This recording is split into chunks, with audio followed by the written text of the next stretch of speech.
All right, good morning, online family and friends. This is your favorite Sunday school teacher, third vice president of Usher Board, number 4, snack coordinator for the Junior Boys Vacation Bible School class. This is K. Edward Copeland coming to you through the facilities of New Zion Missionary Baptist Church in Rockford, Illinois. Today is June the 8th, 2025. It's the day the Lord has made, and we're rejoicing, and we're glad in it already. Thankful to God for just enough getting us through another week. Children, I was in the bed sick, but God has raised me up, and I appreciate Him for that, and thank God for what He's doing in your life as well. So I need everybody who is watching this later on in the day or later on in the week, we still need you to engage us in the comment section. As always, we're asking that you would check in first. Let us know how you're doing today in a word or in a phrase. How are you doing? What's going on with you emotionally, physically, spiritually, mentally? Type it in. Be honest with yourself and honest with God as relates to your current state. And then after you type in that, go ahead and type in the top 3 things you're most grateful to God for today. We call it level setting. We recognize where we are, and then we use agency. We employ the fact that we're free moral agents and that God has given us capacity, and we can set ourselves by exercising this muscle called gratitude. So go ahead and do those few things, and then we're going to get straight into our lesson today because we have a new members fellowship, new members breakfast here, in baptism and Lord's Supper and this and that and other. Children, they got me stretched out today, so I can't be fooling with y'all. I gotta get on in here. Lord, thank God, for real. I had we call it upper respiratory infection this week, so I've laid up most of the week, and just now I'm getting my little strength back by God's grace. It was, the sun was shining yesterday, and it's threatening to be a uncloudy day today. And I was reminded that I'm solar powered, so I got out in the sun and I felt much better. And so by your prayers and by the grace of God, I'm doing well today, and I trust that you are as well. But since we have a power-packed day, I do really want to get into our lesson today. Today I wanted to talk about some, my daddy would call it scattered remarks, but basically it's meditation on graduation. I want to give some graduation reflections, and congratulations to all of the graduates, regardless of what you graduated from or what you're graduating to. We want to thank God for getting you through this past season and moving you forward into this next season. So, as a matter of fact, go ahead and give a shout out in the comment section to whoever it is in your life who is graduated, whether it was from high school or college. Our own Benny Jamila Copeland got her master's in education at Rockford University. And give a shout out to, sorry I wasn't able to get down there, I guess that was yesterday, to Micah Thomas. That's one of my favorite young people. Graduated from Spelman, down there, getting ready to do, man, all kind of great things. Ain't no telling. I mentioned her name so that when she gets famous, everybody will say, no, he mentioned her name before she got famous. You must have knew her for real. And all the other graduates. Who's that graduate here? Mackay? And Vidalis. Oh my goodness. 2, exceptional young men here at the church. Young ladies too, here at the church. Whoever is graduated in your situation, go ahead and shout them out in the comment section. And here's my point today as we reflect on graduation. And that is this: we're all, matter of fact, let me give you my scripture sort of anchor, and we'll see how far we can go here.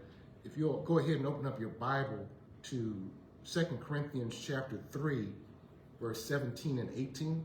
2 Corinthians chapter 3, verses 17 and 18. That's sort of where we'll anchor, though we will be making reference to other scriptures. And before you tune out, I need everybody to understand that just because you didn't walk across the stage doesn't mean you haven't graduated. Let me say it a different way. We're all still in process. We're all still in school. And just because you ain't got a locker, and just because you don't sit in a classroom, doesn't mean you are not in school. You're going to be in school until you take your last breath. And since that is the case, you're going to be in a perpetual state of graduation. When I say graduation in this context, this is for everybody, you're always going to be caught in that tension between what you once were and becoming what you've never been before. What you once were and what you've never been before. We're all in that process. For those of you who are younger, you're moving through the various stages of formal education. And I pray that you would get all the education that you can possibly get, that you will take advantage of the fact that now maybe a four-year college might not be your best option right now. Community colleges, and matter of fact, I haven't been keeping up with it, but if I'm not mistaken, here in the state of Illinois, they're trying to get it set up so you can get 4-year degrees through your community college. And even if you can't do that, there's a great benefit when you do a cost-benefit analysis. You take advantage of those classes at your local community college to get your general education classes out the way, or get your associates, or get some type of certification, and then move forward. However you decide to do it, try to get as much as you can, because it's not just the paper, it's the process. Listen to what I'm saying. There's great benefit to going through the process, the disciplines of learning and reflecting your learning in a formal setting. The disciplines of learning how to study with other people, because I hope you know, those of you who have graduated from high school or college, or if you're going on to your post, oh yeah, let me give a shout out. Dr. Layla Sarkis Cubito, yeah, she successfully defended her PhD with great success. But regardless of what sort of level that you're on, I hope that one of the lessons that you've learned, and let me break this down in terms of how I'm going to approach this. Today, I'm going to talk about, as we think about moving from where we once were to what we've never been before, I want you to pay attention to what lessons you've learned in this last season, what patterns you've discerned as it relates to how God is moving in your life, and what new habits you need to develop for this next season, so that you can be all that God has called you to be. I'm going to go back over that again. I just want you to know that I do have a plan, and I am trying to get somewhere today. That one of the lessons, and here's where I was leaving off right there, one of the lessons I hope that you've learned in this past season, whether it's high school, college, postgraduate, whether you're going for some kind of certification. Shout out to those of you who are going into nursing. We need more nurses. Those of you who are going into the trades. We need more trades people, electronics, plumbers, all this kind of stuff. Regardless of what it was you were working on, I hope one of the lessons that you learned is you can't do it by yourself. You need a team. I don't care what it is that you're working on, for you to not just get stuck in what you once were, but to move into what you've never been before. You got to recognize, I need some help. I can't do this by myself. Whether it was you recognize you needed a tutor. I remember when I was in law school, and that first semester, after that first semester, I was on academic probation. You know, once you in your doctorate, you can't get below a B. I mean, below a B, that's failing. And so, man, I said, well, I recognized, man, I've been studying by myself. Guess what? Got my little study group together. I remembered something that had happened in high school. In high school, I had a trigonometry class. And the teacher was terrible. But I had some nerds in my class with me. Wait a minute. And there was an upperclassman. I think I had trigonometry. It must have been, seemed like it was must have been my sophomore year. And there was a senior. I'll never forget this young lady. Her name was Beth Hess.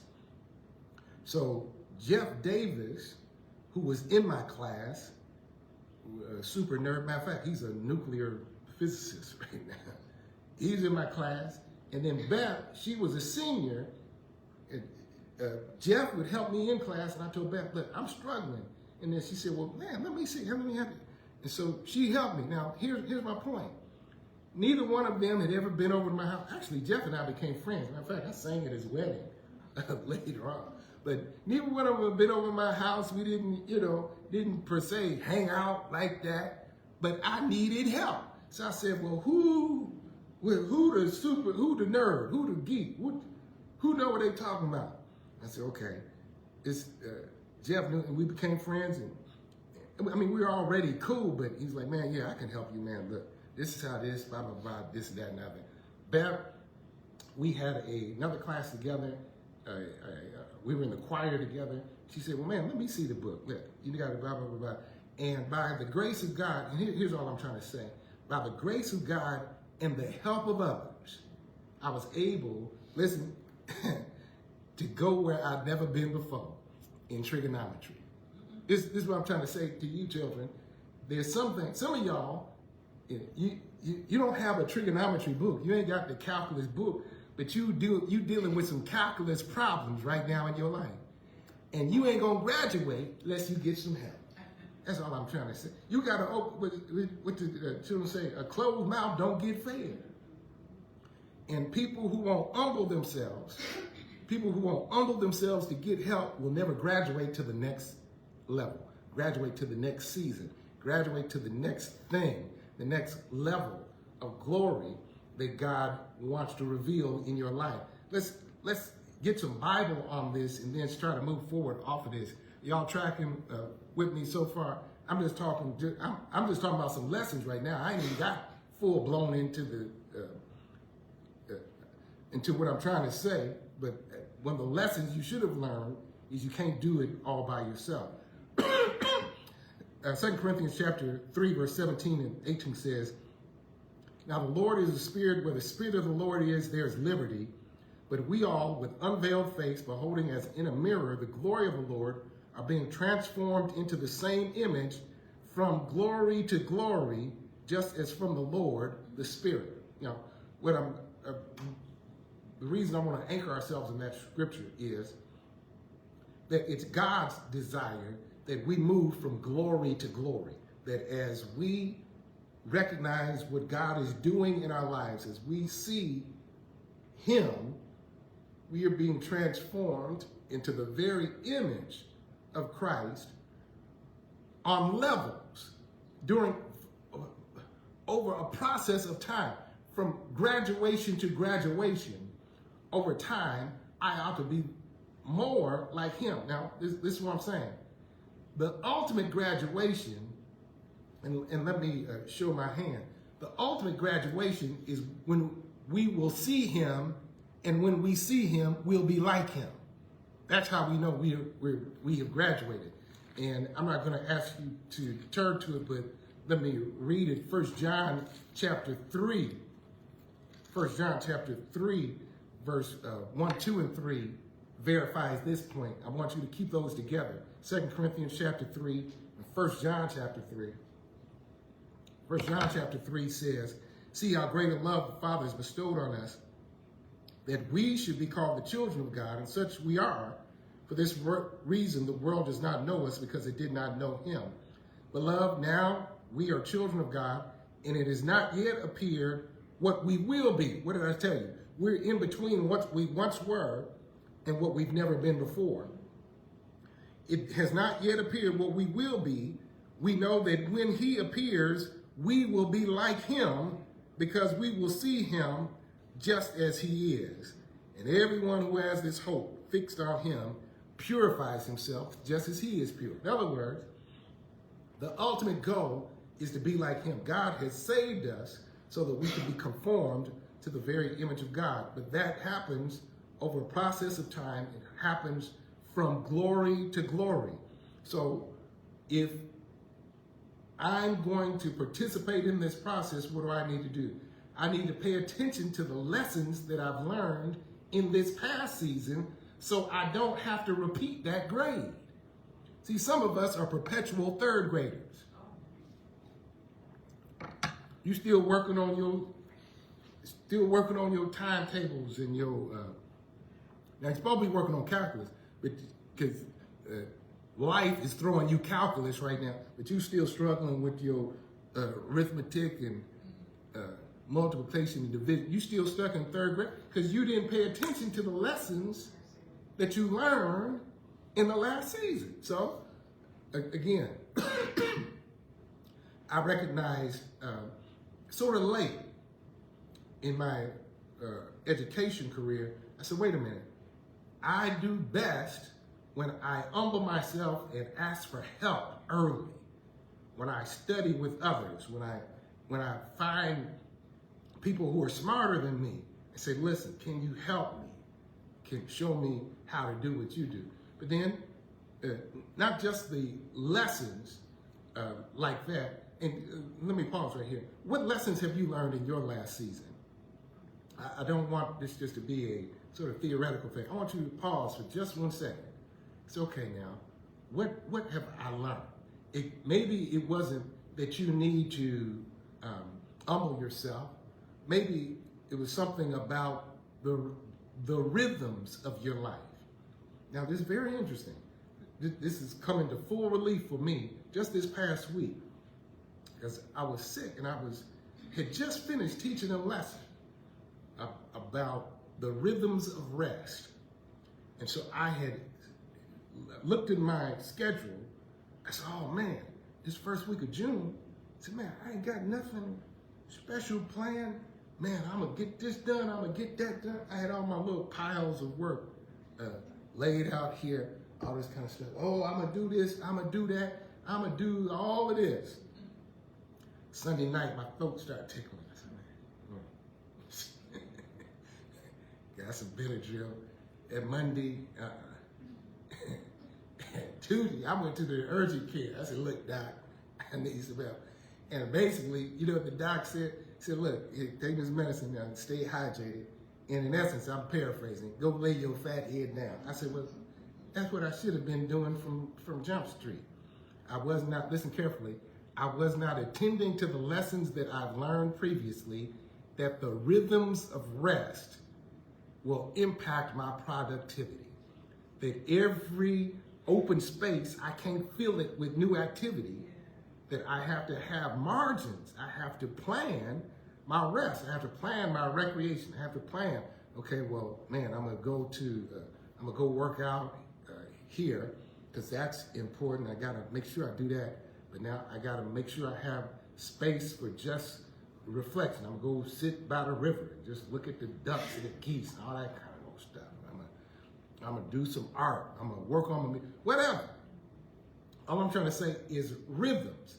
What have you learned? What lessons have you learned about the rhythms that help you to be the best version of yourself? And are you attending to the rhythm? I'm going to talk about lessons. Let me move on here. So number one, this first graduation reflection is that at every stage, at every phase, at every level of glory, God is anticipating that we would reflect on the lessons that we have already learned. Because in order to be what you've never been before, you're going to have already mastered the lessons that have gotten you this far, because there's some new things that you're going to have to employ in order to move from glory to glory. What lessons have you learned? That's number one. Number two, what patterns have you discerned? Now, when I say what lessons have you learned, I'm talking about, okay, what have you learned about yourself in terms of how you move, how you navigate things, and what rhythms of rest most help you, and how you interact with people, all that kind of stuff. When I say what patterns have you discerned, I'm asking the question, how have you seen God move in your life? And does he have a particular pattern as it relates to you? So, for example, if we look at biblical examples, we're talking about moving from glory to glory, God dealt with Abraham a certain way that he didn't deal with Moses in the same way. He dealt with Paul a certain way, but he dealt with Peter and John a completely different way. How does God deal with you? What are the patterns that you see that are starting to emerge in your life? That's why it's really important for you to journal and for you to take time to reflect back over your life and see, okay, how has God dealt with me? So, for example, one of the patterns that I've discerned in my life as I've been thinking about it in my adult life, matter of fact, not even adult life, just in my life and period, I can only think of one job that I actually applied for. From the time I was out there detasseling corn, which was slave labor. I'm still salty about that. They owe me, the state of Illinois owes me $52.17. Because when I was 15, down in Kankakee, Illinois, they used to pick up kids down at the Montgomery wards at 5 o'clock in the morning and take us way off somewhere, and we would detassel corn. How did I find out about that job? Friends, just relationships. When I got my first job at the, we call it an intern at the Kankakee Daily Journal. How did I find out about it? Friend of the family. Went down there, and I forgot the lady's name. It seemed like it was small. Whoever the owner of the paper was, they hired me. When I can go down through the line. My whole point is, God has typically got me where I need to be through relationships. First job during law school as an intern for Julius Eccles. How to get the job? Well, my parents had an insurance agent. She found out I was a law student. She said, you need to meet Julius Eccles. Met him, he hired me. How did I get my first job out of law school? Well, the guy who used to be the president of the school board when I was in high school, he spoke at my National Honor Society meeting when I was a senior in high school. When I graduated from law school, happened to see him in the law library, reminded him of the speech that he made, and he hired me. I've never, how did I get to New Zion Missionary Baptist Church? Steve Bland called me, said, Cope, I need you to come preach, whatever. Been here for 24 years. God's pattern with me has been that when he's moving me from one place to another or getting me into certain positions, it's never been because of my resume, because I filled out the application so well, because I interviewed so well.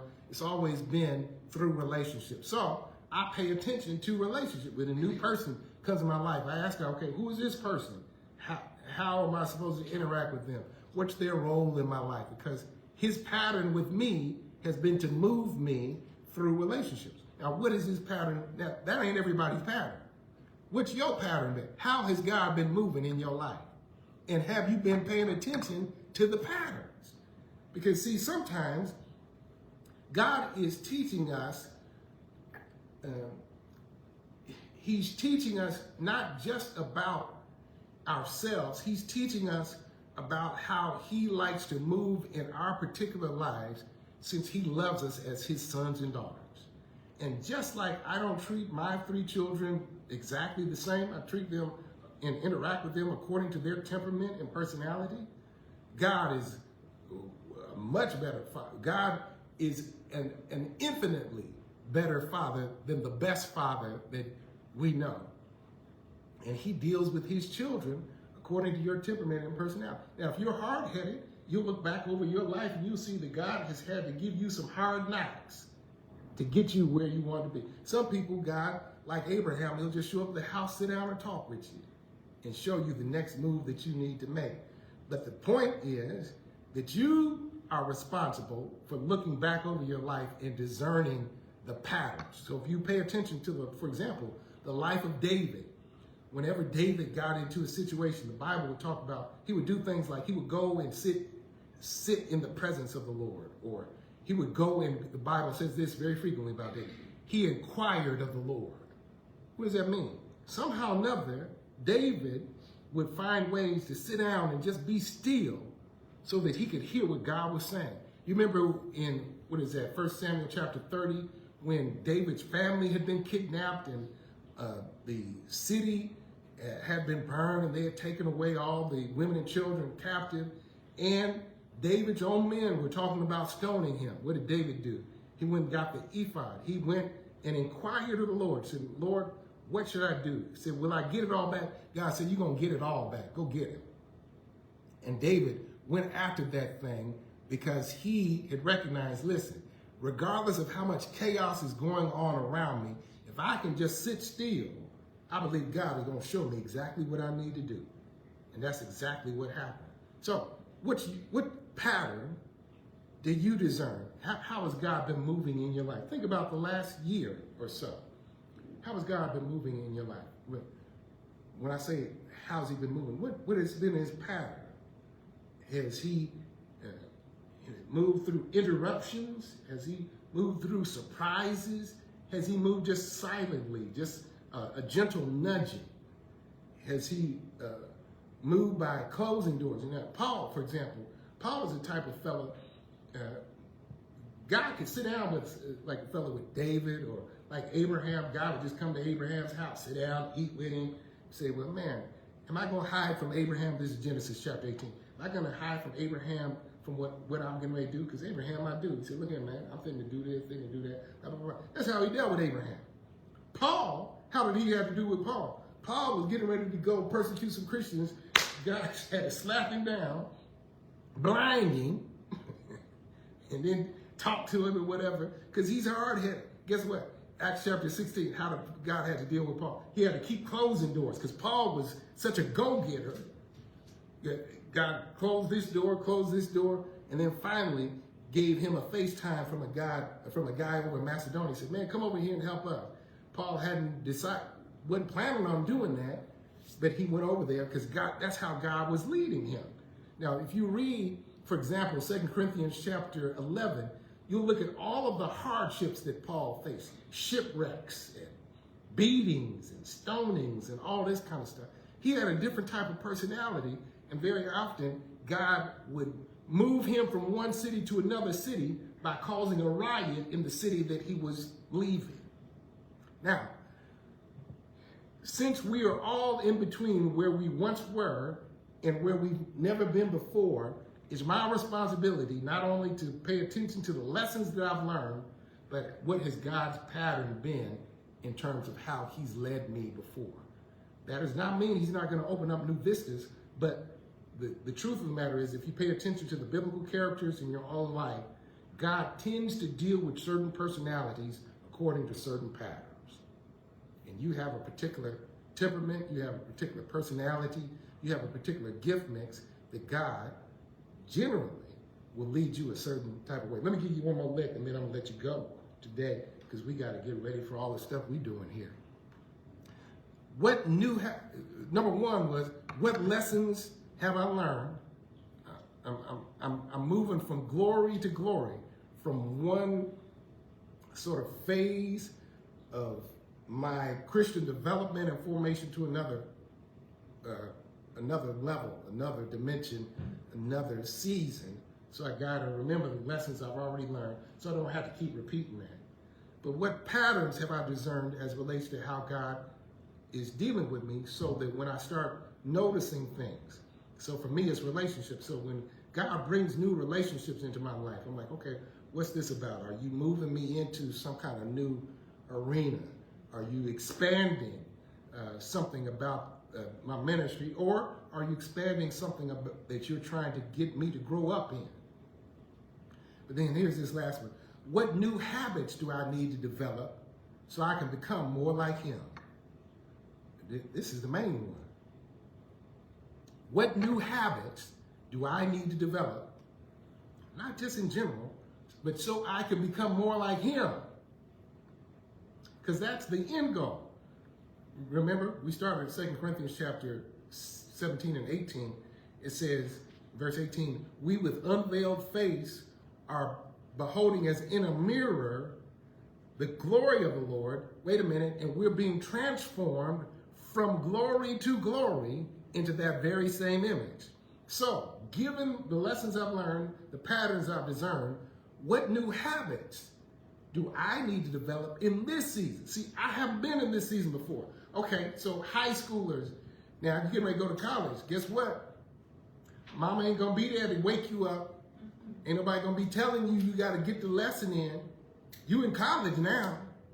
They don't care if you come to class or not. Teacher's still gonna get paid. Now, bless be God, if you get to go to a smaller college or HBCU, maybe the professors might take an interest in you and all these types of things, but you can't count on that. You had to learn, you should have learned the lesson in high school that, okay, I have to be self-motivated. I have to take care of my own business. I got to do what I'm supposed to do, so that now when I'm in college and mama ain't looking at me, daddy ain't riding me, I need to get up and take care of business. You see how that works? And if you're going into grad school, okay, the teacher might not be giving you the type of slack. Like I was saying, if you're working on a doctorate, a B minus, that's failing. So you can't be just satisfied with turning in C work. No, we're in grad school now. They didn't let you in here unless they thought that you could do graduate level work. And so now what habits, do you see what I'm saying? What habits now do I need to, now I've learned some lessons. Okay, I can't work by myself. Okay, I need to get my team together. I need to find people who are more proficient in whatever it is I'm trying to get after. Okay, I got that. I know that God I know I need to tend to my rhythms of rest, my rhythms of work, all these types of things. Okay, got that. Got God's patterns. Okay, he's put me in this position. I see what's happening here. Now, what new habits do I need to learn? Do I need to pick up some leadership skills? Because watch this, very often God will promote us to our level of incompetence so that we can start developing new habits that will broaden our horizons and help us to become more like him. So what habits do I need to become? What habits do I need to develop to become more like Jesus? Well, maybe it's something about my speech. Maybe I'm not being as clear as I need to be. Maybe in this level, I need to be more discerning in my speech because I'm coming off a certain way toward people and I'm not getting the results I need to get in this team that I'm supervising. Okay, so maybe I need to pay attention to this. Let me study out what the word has to say. Oh, wait a minute. A soft answer turneth away wrath, but grievous words stir up anger. Pleasant words are as a honeycomb, sweet to the soul, health to the bone. A soft tongue breaks the bone. Okay, maybe I need to take a different approach as relates to my communication, even in my written communication and how I deal with emails and all that kind of stuff. You understand what I'm saying? I'm looking at the habits. I want to be more like Jesus. I don't just want to be more productive. I want to be more Christ-like. So what habits in this new season do I need to develop? Maybe I need to develop some more proficiency with technology. I'm still talking about where the fax machine. We ain't on fax now. This is an AI generation, and AI ain't just for emails. You need to sharpen your skills. You need to find some young person to take a class and develop. Say, okay, now wait a minute. I've been doing it this way thus far, but now I'm in a new season. So what habits do I need to develop that will help me in this season? Maybe it's delegation. Maybe in this season, okay, I've been doing all of this by myself, but what can I train and then supervise and then hand off to somebody else to make sure that thing done? Because in this new season, if I'm going to be all that God has called me to be, I can't be what I once was. I gotta be what I've never been. Y'all see how that works? If you don't get nothing else, at least get that. You can't be what you once were. You gotta be what you've never been. Now, if you're of a certain age, listen, I tell people all the time, I've never been this old before. So this is a new season. So I gotta have new habits. What I've learned in this new season with my new habits is, okay, I don't have as much wiggling room as I used to have. When you in your 20s and 30s, man, you can just eat what you want. You stay up all night, do this and that. No, I can't be doing that. I gotta have, listen, I gotta have some comfortable shoes. I gotta get to bed at a certain time. I gotta eat right. I gotta get a certain amount of rest in order to be what God has called me to be in this season. You see what I'm saying? So the older you get, it's not just about education. The older you get, formal education, the older you get, you have to recognize in this season, I got to develop some different habits. I got to do life a different way because I'm becoming what I've never been before. And if I'm going to be all that God wants me to be, now here's the upshot of this. I got to let you go. I said I was going to let you go early today. Here's the upshot of all of this. But the ultimate goal is to be more like him. But watch this. The more you become like him, the more you become the real you that he designed you to be. The more you strive to be like him, the more of the actual you really become. God created you. He designed you. I'm going to talk about this in the sermon. Ephesians chapter 2 verse 10 says, we are his workmanship. We are his masterpiece. We're his masterpieces, created in Christ Jesus unto good works, which he before ordained that we should walk in them. The more you strive to be like him, the more you actually is revealed, and you're becoming the best version of yourself that God designed you to be all along. But listen, you can't keep on just going over the same lessons over and over. At some point, you got to recognize, okay, this is how, this is let's hit it from this angle and then I'm done. This is a stronghold in my life. This is an area where I haven't grown up in, but I can't just keep on making excuses for that. At some point, I got to make up my mind. I got to make up my mind that I'm going to follow Jesus in that area right there. What did Dr. Seuss say? Dr. Seuss, I was looking for my book. They always pull out this book during graduations called Oh, the Places You Will Go. Dr. Seuss, y'all ever seen that book, Oh, the Places You Go? And my favorite line in that book, Seuss says, simple as not, I'm afraid you will find for a mind maker upper to make up his mind. Come on here, Seuss. See, you got to make up your mind. You got to make up your mind. Okay, I'm through with that. I'm too old for that now. I'm trying to be what I've never been. I already learned that lesson. And I've seen the pattern of how God is working on my life, and I got a made up mind that I'm following the narrow way. See, listen, you can't make up your mind, children. This is all I'm saying. If you want to be what you've never been before, you want to have the health that you've never had, you got to make up your mind. You can't be eating, You can't order the smash burger and the chili cheese fries and talk about a Diet Coke. Make up your mind. Figure out which way you're going to go and then go after that. You can't, if you're going to have good mental health, you can't just be around negative people gossiping and all that kind of stuff all day long and scrolling on the internet. Do a digital fast and say, no, I'm going to get in the book and I'm going to follow hard after him. You got to make up your mind.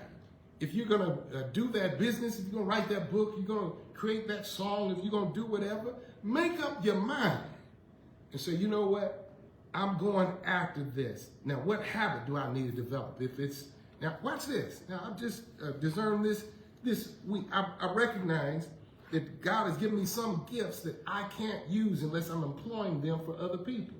So I was like, man, I need to be writing some more music. So I called up my friend. I said, listen, give me a hymn that you like. Give me some scriptures because I need to write music. And I've just really picked up on the fact that God doesn't give me music unless I'm writing it for somebody else.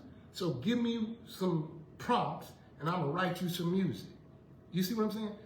Because I want to be what I've never been. And I can't do that unless I recognize the lessons, the patterns, and now the habits. So now I'm trying to get in the habit. Okay, I need to spend X amount of time at the keyboard every day. That's a habit I need to develop. Why? Because I want to be more proficient at writing music so I can write music that has never been written before. Okay, that's enough of that. It's graduation time, children. Congratulations to all the graduates near and far. God bless each and every one of you. But prepare yourself for this next season. Just gather all the lessons. Remember everything that you've learned this far. Pay attention to how God has been blessing you and how he's been using you. But then now, listen, if you're getting ready to go off to college, if you're getting ready to go off to grad school, if you're done with grad school now, and now you're getting ready to go into the workforce, okay, got to develop some new habits now, because you're not going to be where you were. You're getting ready to go into a very new vista, a very new arena of God's grace in your life, and there's some new habits that are going to help you to sustain yourself once you get there. Well, God bless you. May heaven smile upon you. We'll catch up with you a little bit later.